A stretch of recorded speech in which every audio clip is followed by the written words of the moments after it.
locked up by a surface-to-air missile, then the surface-to-air missile would prefer to fly towards the decoy and not the aircraft.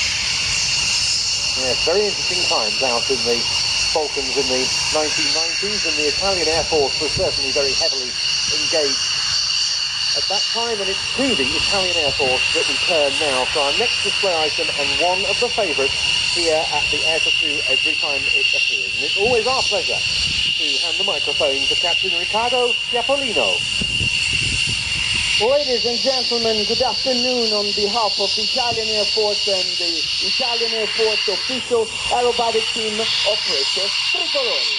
Welcome to Fairport for today's official exhibition during this day 2 of this Royal International Air Tattoo 2019.